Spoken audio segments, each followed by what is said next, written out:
le père Fouras n'a pas fini de mettre des bâtons dans les roues des participants de Fort Boyard.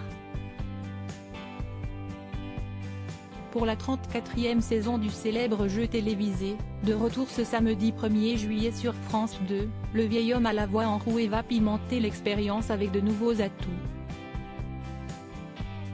Lors de la précédente édition, celui qui règne en maître des clés disposait déjà de 9 cartes lui permettant de bousculer les règles de l'émission. Ainsi, les candidats ont déjà pu expérimenter l'aventurier solitaire où un seul candidat pouvait entrer dans le fort et devait se battre pour permettre à ses camarades d'intégrer l'aventure. Cette année, pour garder la main sur son trésor et pour redynamiser le jeu, l'acolyte de Passepartout bénéficie de 2 nouvelles cartes. Chaque soir, il en utilisera une différente afin de faire redécouvrir le jeu d'une manière différente.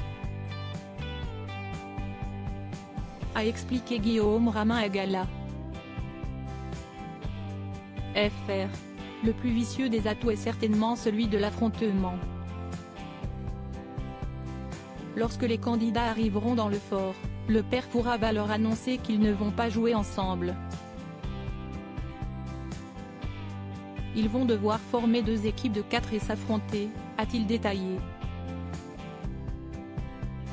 Et d'ajouter, l'équipe qui aura remporté le plus de boyards dans la soirée pourra alors les convertir en euros.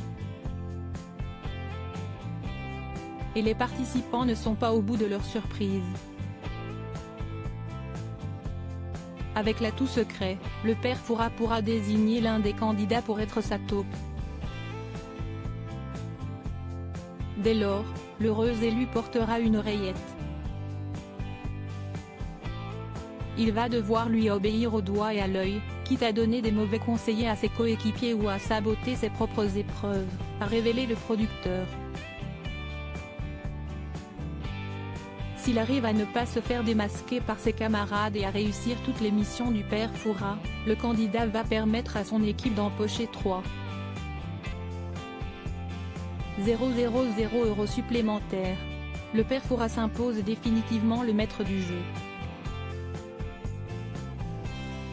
Fort Boyard, qui se cache derrière le père Fouras?